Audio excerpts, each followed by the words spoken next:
Hey guys, welcome to Devbhoomi career point. I hope आपकी तैयारी काफ़ी अच्छी चल रही होगी। तो देखिए दोस्तों, ये है सामान्य ज्ञान टेस्ट सीरीज पार्ट 46 और काफ़ी महत्वपूर्ण प्रश्न आपको सामान्य अध्ययन के देखने को मिलेंगे इस टेस्ट सीरीज में। देखिए, हमेशा बोलता हूँ, फिर से आपको रिपीट कर देता हूँ, 3 टेस्ट सीरीज चैनल पे चलते हैं, उनको बिल्कुल स्किप नहीं करना है आपने। एक है यूके जीके टेस्ट सीरीज, दूसरी है सामान्य हिंदी टेस्ट सीरीज, और तीसरी जो अभी यही चल रही है पार्ट 46 यानी कि सामान्य अध्ययन टेस्ट सीरीज। यानी कि आपका यूके ट्रिपल एससी का जो 100 नंबर का पेपर है ना, उसको ध्यान में रखते हुए टेस्ट सीरीजें आपके लिए बहुत अच्छा बेनिफिट देंगे आपको अपकमिंग एग्जाम में। ठीक है, तो चलिए देखते हैं पहला क्वेश्चन आपके सामने आज पार्ट 46 का, कि प्रथम स्पीकर जिसके खिलाफ लोकसभा में अविश्वास प्रस्ताव लाया गया था। तो इनमें से कौन सा स्पीकर रहा दोस्तों जिसके लिए पहली बार एक अविश्वास प्रस्ताव लाया गया था। ठीक है, अविश्वास प्रस्ताव क्या होता है, देखा जाए तो अविश्वास प्रस्ताव जो पर्सन वहाँ पे बैठा हुआ है वो नेता हो, या हमारा देखिए बहुत बार क्या होता है कि हमारी सरकार के लिए भी अविश्वास प्रस्ताव आ जाता है। ठीक है, यानी कि वो ठीक तरह से काम नहीं कर रहा है या कुछ ना कुछ शंका है उसके पद को लेकर। ठीक है, तो अविश्वास प्रस्ताव जिसके खिलाफ लाया गया था, पहला स्पीकर हो गए जीवी मावलंकर, यानी कि गणेश वासुदेव मावलंकर जी हमारे जो स्पीकर थे दोस्तों, इनके खिलाफ पहली बार अविश्वास प्रस्ताव लाया गया था। ठीक है, तो ऑप्शन ए इसमें सही आंसर है। चलिए बढ़ते अगले क्वेश्चन की तरफ। वर्ष 1937 के चुनाव में कांग्रेस ने कितने प्रांतों में पूर्ण बहुमत प्राप्त किया था। तो 1937 के प्रांतीय काउंसिल जो हमारे चुनाव हुए थे बहुत महत्वपूर्ण है दोस्तों। ठीक है, उत्तराखंड में भी देखिए, उत्तराखंड इतिहास जब हम पढ़ते हैं तो वहाँ पे भी हम पढ़ते हैं कि जो चुनाव हुए थे उसमें संयुक्त प्रांत में हमको शामिल किया गया था। तो इस चुनाव के बाद ही तो हमारे दोस्तों पहली बार उत्तराखंड की धरती का एक आदमी सीएम बनता है संयुक्त प्रांत का, यानी कि गोविंद बल्लभ पंत। ठीक है, तो 1937 के जब चुनाव हुए थे दोस्तों, प्रांतीय काउंसिल चुनाव हुए थे, इसमें कांग्रेस ने 11 प्रांतों में चुनाव लगा था। 11 प्रांतों में चुनाव लगा था टोटल। ठीक है, और कमिश्नरी भी थी कुछ, वहाँ पे भी चुनाव लगा। तो 11 प्रांतों में से देखा जाए कांग्रेस को पूर्ण बहुमत पूछा जा रहा है यहाँ पे, कितने राज्यों में पूर्ण बहुमत मिला। तो 5 राज्यों में कांग्रेस को पूर्ण बहुमत मिलता है इन चुनाव में। ठीक है, 5 राज्यों में पूर्ण बहुमत होता है, बाकी राज्यों में कांग्रेस जोड़ तोड़ के गठबंधन करके यहाँ पे सरकार बनाती है अपनी। ठीक है, तो महत्वपूर्ण है 5 राज्यों में, ध्यान रखेंगे। अगला है देखिए, सबसे प्रकाशमय ग्रह कौन सा है। तो सबसे ज़्यादा प्रकाशमय ग्रह की यहाँ पे बात हो रही है, सबसे ज़्यादा चमकदार ग्रह कौन सा होगा, बताइए। ठीक है, तो बहुत सिंपल है, जो हमारा शुक्र ग्रह होता है दोस्तों, ऑप्शन है जिसको हम बोलते हैं वीनस। ठीक है, वीनस जो होता है सबसे ज़्यादा चमकदार ग्रह है दोस्तों, ध्यान रखेंगे। ठीक है, महत्वपूर्ण है, कई बार पूछा जाता है क्वेश्चन, सिंपल क्वेश्चन है, लेकिन अगर रिवीजन नहीं होगा तो ये भी कन्फ्यूज कर देते हैं कभी कभी एग्जाम में। अगला देखिए, डेटा को प्रोसेस करने के लिए कंप्यूटर भाषा का इस्तेमाल करता है। ठीक है, तो डेटा को प्रोसेस करने के लिए कंप्यूटर डैश डैश भाषा का इस्तेमाल करता है। तो कौन सी भाषा उपयोग की जाती है कंप्यूटर के द्वारा। तो हमेशा जब भी डेटा होता है कंप्यूटर में, उसको प्रोसेस कंप्यूटर करता है दोस्तों बाइनरी लैंग्वेज के द्वारा। ठीक है, ऑप्शन सी इसमें सही आंसर हो जाएगा, बाइनरी भाषा के द्वारा कंप्यूटर क्या करता है, प्रोसेस करता है डेटा को। ठीक है, ऑप्शन सी इसमें सही आंसर है। और बाइनरी भाषा हमेशा 2 अंकों में लिखी जाती है, आपको पता है, 0 और 1 में। ठीक है, बाइनरी जो भाषा होती है केवल 2 यहाँ पे डिजिट यूज होते हैं, 0 एंड 1।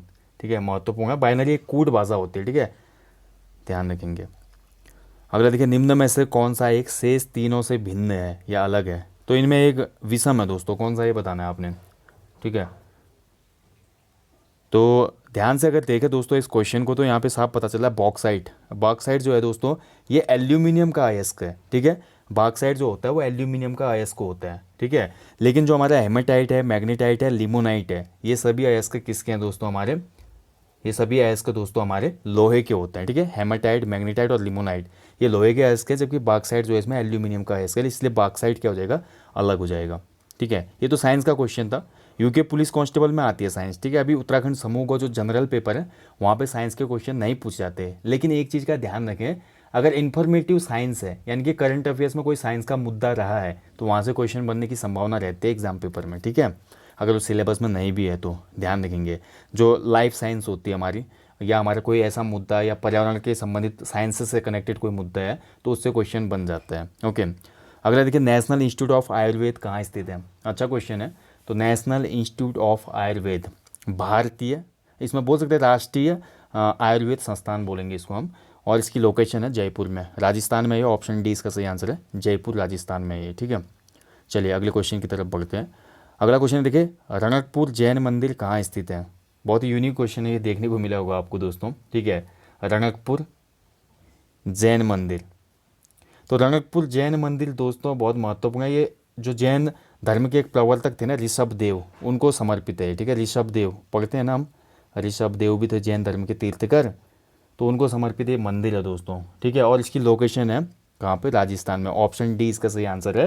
राजस्थान का जो हमारा अरावली घाटियाँ है ना दोस्तों, तो अरावली घाटियों के मध्य में स्थित है ये रणकपुर ऋषभ देव का जैन मंदिर भी बोलते हैं इसको। ठीक है, ध्यान रखेंगे, बहुत महत्वपूर्ण है।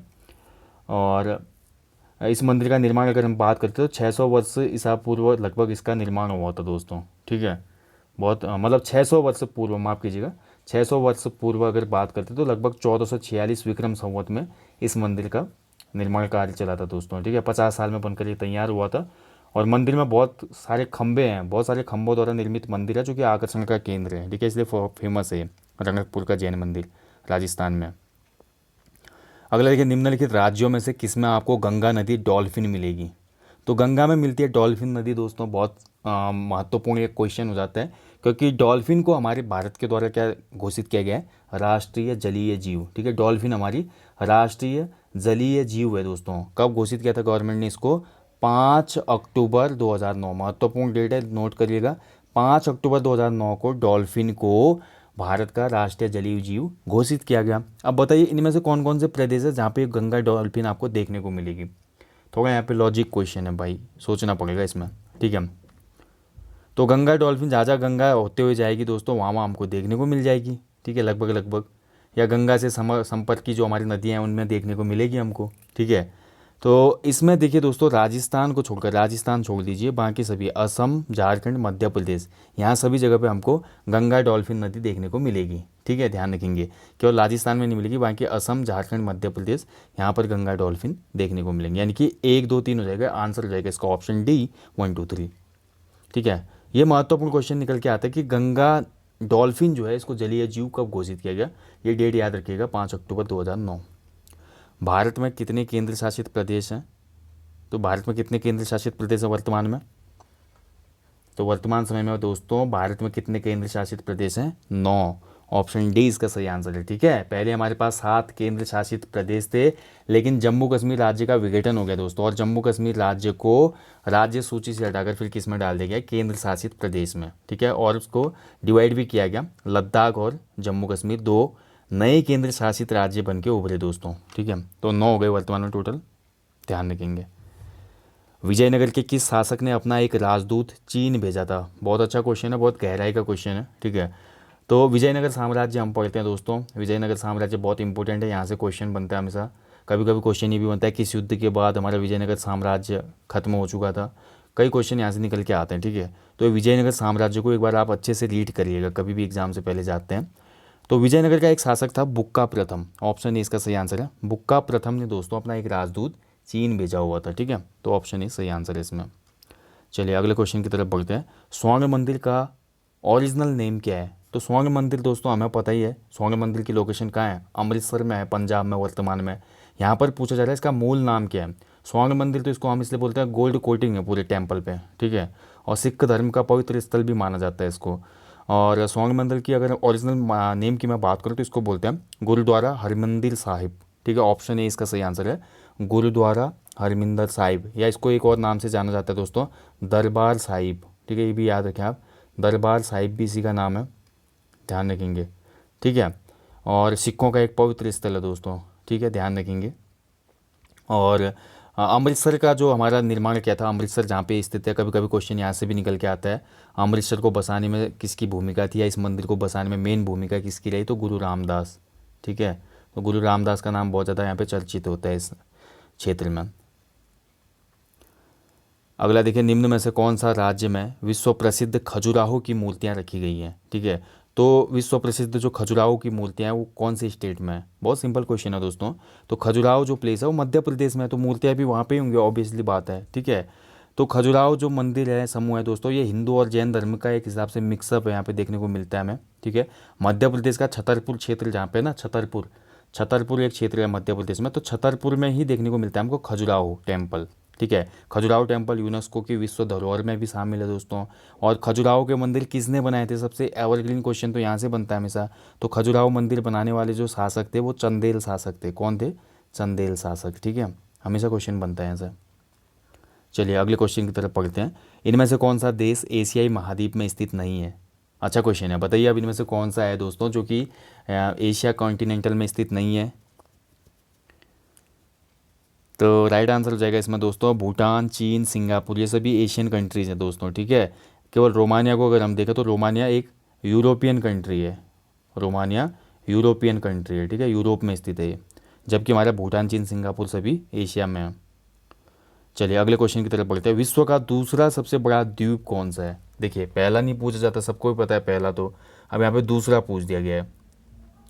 तो विश्व का सबसे बड़ा द्वीप तो हम जानते हैं दोस्तों ग्रीनलैंड है, ठीक है। अगर बात करें विश्व का दूसरा सबसे बड़ा द्वीप तो फिर ये हो जाता है न्यू गिनी। ऑप्शन सी इसका सही आंसर है, न्यू गिनी, ठीक है। न्यू गिनी बहुत महत्वपूर्ण है, ऑस्ट्रेलिया के उत्तर में ये द्वीप स्थित है दोस्तों, ध्यान रखेंगे, ठीक है। और कंगारू यहाँ काफ़ी देखने को मिलते हैं न्यू गिनी में। और न्यू गिनी का जो मेन यहाँ पे व्यवसाय है कौन सा है, तो कृषि यहाँ का व्यवसाय है लोगों का, बाकी कुछ यहाँ पे संसाधन इतने हैं नहीं, ठीक है। और यहाँ पे स्पेशली देखा जाए तो दोस्तों जूट, चाय और तंबाकू की खेती बहुत अच्छी होती है, रबड़ की भी खेती होती है इस द्वीप में, बोल सकते हैं हम, ठीक है। आइलैंड हो गया द्वीप, तो न्यू गिनी दूसरा सबसे बड़ा द्वीप हो जाएगा। चलिए अगला क्वेश्चन देखते हैं। पहले आधुनिक ओलंपिक खेलों का आयोजन कहाँ पे हुआ था? ठीक है, तो आधुनिक ओलंपिक खेलों की बात हो रही है। आधुनिक ओलंपिक खेलों का आयोजन किस वर्ष से किया गया था? तो 1896 में किया गया था, बहुत महत्वपूर्ण है। 1896 में, वैसे तो ओलंपिक खेल बहुत पहले ही शुरू हो गए थे, लेकिन आधुनिक ओलंपिक खेलों की शुरुआत होती है 1896 से। और प्रत्येक 4-4 वर्ष के अंतराल में ओलंपिक खेल आयोजित किए जाते हैं। लेकिन जब पहली बार आधुनिक ओलंपिक खेल शुरू हुए तो किस प्लेस से शुरू हुए थे? तो ये एथेंस से शुरू हुए थे, यानी कि ऑप्शन सी इसमें सही आंसर हो जाएगा दोस्तों, एथेंस, ठीक है। और एथेंस किसकी राजधानी है? तो ग्रीस या यूनान, इसका प्राचीन नाम जानते हैं ना हम, यूनान। यूनान की राजधानी है हमारी एथेंस। तो यहाँ पे हुए थे पहले आधुनिक एशियन गेम्स, ठीक, माफ कीजिएगा, पहले आधुनिक ओलंपिक खेल, ठीक है, एथेंस में हुए थे। 1896 का वर्ष याद रखें, महत्वपूर्ण है, पहले आधुनिक ओलंपिक। अगला क्वेश्चन है, देखिए बहुत सिंपल क्वेश्चन है। ध्यानचंद एक प्रसिद्ध थे, ध्यानचंद कौन थे? ठीक है, तो ध्यानचंद एक प्रसिद्ध हॉकी के प्लेयर थे, ऑप्शन बी इसमें सही आंसर है दोस्तों, ठीक है। और इनका एक उपनाम था, बहुत फेमस था, इनको बोला जाता था दोस्तों हॉकी का जादूगर, ठीक है। इनका एक महत्वपूर्ण टाइटल है, याद रखेंगे, हॉकी का जादूगर किसको कहा जाता था? तो हॉकी का जादूगर ध्यानचंद को कहा जाता था, मेजर ध्यानचंद भी इनका नाम है, ठीक है। 1905 में इनका जन्म हुआ था दोस्तों। और बहुत ही एक यूनिक प्लेयर थे हॉकी क्षेत्र में। बोला जाए तो जो भारत की 3 बार ओलंपिक में स्वर्ण जीतने वाली टीम थी ना, उसके मेंबर रहे थे दोस्तों, जिसमें 1928 का एम्स्टर्डम ओलंपिक था, 1932 का लॉस एंजलिस ओलंपिक था, और 1936 का बर्लिन ओलंपिक। तो 1936 में जब बर्लिन में ओलंपिक हुआ दोस्तों, ठीक है, तो हॉकी के जादूगर का खेल देखकर वो भी बहुत प्रभावित हुआ था। उसमें तानाशाह जो बनता है ना बाद में, जर्मनी का चांसलर, मतलब मैं बात कर रहा हूँ किसकी, हिटलर की। तो हिटलर यहाँ पे बहुत अच्छा खेल देखता है 1936 ओलंपिक में। बोलता है यहाँ पे, अब एक बहुत अच्छी कहानी भी है कि हिटलर यहाँ पे प्रलोभन देता है ध्यानचंद को कि आप जर्मनी की मेंबरशिप ले लो, यानी कि जर्मनी की आप सिटीजनशिप ले लो, आप वहाँ पे एक मामूली सिपाही वगैरह होंगे, यहाँ पे हम आपको अच्छा पद देंगे, ऐसी ऐसी बातें होती है। लेकिन ध्यानचंद बोलते हैं कि जिस देश में मैं पैदा हूँ वो विश्व का सबसे बेहतरीन देश है, कुछ ऐसी बातें होती हैं। और नतमस्तक हो जाता है यहाँ पे हिटलर भी, ध्यानचंद को बहुत अच्छे से मतलब ट्रीट करता है, ऐसी कुछ बातें प्रचलित हैं। तो ध्यानचंद आपने याद रखना है, हॉकी का जादूगर, 3 बार ओलंपिक गोल्ड मेडल जीतने वाली हॉकी टीम के मेंबर रहे थे। द्रोणाचार्य अवार्ड डैश डैश को दिया जाता है, तो द्रोणाचार्य अवार्ड किसको दिया जाता है? बहुत सिंपल है दोस्तों, तो द्रोणाचार्य अवार्ड हमेशा मिलता है कोचों को, ठीक है, जो हमारे खेल कोच होते हैं ना उनको मिलता है ये, ठीक है, ध्यान रखेंगे। और द्रोणाचार्य अवार्ड की स्थापना किस वर्ष से हुई थी? तो ये महत्वपूर्ण है, तो 1985 से हुई थी, 1985 से ये दिया जाता है, ठीक है। सभी जितने भी खेल होते हैं उसमें जो कोच होता है विशिष्ट प्रदर्शन करने पे या उसके द्वारा ट्रेंड कोई व्यक्ति अच्छा मेडल वेडल लाता है तो उसके फलस्वरूप कोच को ये अवार्ड मिलता है, द्रोणाचार्य अवार्ड। चलिए अगले क्वेश्चन की तरफ देख बढ़ते हैं। किस भारतीय राज्य की प्रति व्यक्ति आय सर्वाधिक है? ठीक है, दिए गए विकल्पों में बताइए किस भारतीय राज्य की प्रति व्यक्ति आय सबसे ज़्यादा है, यानी कि पर कैपिटा इनकम, ठीक है, पर कैपिटा इनकम सबसे ज़्यादा किसकी है? नो डाउट दोस्तों, आप ऑप्शन देख के आपको समझ में आ ही गया होगा कौन सा राज्य होगा इसमें। ऑप्शन बी इसमें बिल्कुल सही है, गोवा राज्य दोस्तों, ठीक है। हाँ, गोवा की पर कैपिटा इनकम अभी वर्तमान समय में सर्वाधिक है, क्योंकि गोवा में दोस्तों आपको पता है टूरिज्म इंडस्ट्री सबसे अधिक फली फूली है और इस वजह से लोग काफ़ी अच्छे डेवलप है वहाँ पे, ठीक है। और उस हिसाब से भी देखा जाए तो गोवा एक छोटा सा राज्य है, क्षेत्रफल में ना, भारत का सबसे छोटा राज्य है, जनसंख्या भी बहुत कम है यहाँ पे, तो इस वजह से भी कहीं ज़्यादा डेवलपमेंट हुआ है। अगर डेवलपमेंट होगा किसी एक स्पेशल प्लेस का तो फिर क्या होगा, वहाँ पर कैपिटा इनकम बढ़ेगी हमेशा, ठीक है। वो यूरोपियन देशों में भी हमको देखने को मिलते हैं। भारत की सबसे गहरी खदान कहाँ पर स्थित है? सबसे गहरी खदान या खान की बात हो रही है यहाँ पे, ठीक है। तो भारत की सबसे जो गहरी खान है दोस्तों, वो कोलार खान है। ऑप्शन सी इसमें सही आंसर है, कोलार। कोलार खान आप पढ़ते भी होंगे, कोलार खान का इतिहास अगर हम पढ़ते हैं तो कोलार खान बहुत फेमस है किसके लिए? सोने के लिए। सोने की खान है ये, ठीक है। और कोलार खान की लोकेशन कहाँ पे? कर्नाटक में, कर्नाटक राज्य में आती है ये, ठीक है। और सोने के लिए फेमस है और सबसे गहरी खान भी है ये। चलिए लास्ट क्वेश्चन है टेस्ट का, देखिए। The God of small things इनके द्वारा लिखा गया है, तो एक पुस्तक है ये, the God of small things, ठीक है। और इसको लिखने वाले जो व्यक्ति हैं इनमें ये हैं, ऑप्शन डी सही आंसर इसका, अरुंधति राय की पुस्तक है ये, ठीक है। The God of small things बहुत ही अच्छी पुस्तक है दोस्तों। और the God of small things के लिए अरुंधति रॉय को दोस्तों यहाँ पर बुकर अवार्ड भी प्राप्त है, ठीक है। बुकर अवार्ड बहुत एक फेमस अवार्ड है अपना साहित्य के क्षेत्र में देखा जाए तो वर्ल्ड वाइड, ठीक है। और इसके साथ साथ अरुंधति राय का एक संबंध और है दोस्तों। अरुंधति राय को हम जानते हैं, नर्मदा बचाओ एक अभियान चला था ना, नर्मदा बचाओ जो अभियान है, मेधा पाटकर के साथ इनका भी नाम लिया जाता है उसमें, ठीक है। अरुंधति राय का बहुत ही महत्वपूर्ण। तो सोशल वर्कर भी हैं, साथ ही हमारे राइटर भी हैं, बहुत फेमस राइटर हैं Arundhati Roy, the God of small things. Okay, तो दोस्तों ये था जीके टेस्ट पार्ट 46, ठीक है। अगर 15+ स्कोर आप कर रहे हैं तो मीन्स बहुत अच्छी आपकी प्रिपरेशन है। जल्दी मिलेंगे नेक्स्ट टॉपिक में, टिल देन अपना ध्यान रखें, अच्छे से अपनी स्टडी करें दोस्तों। जय हिंद, जय उत्तराखंड।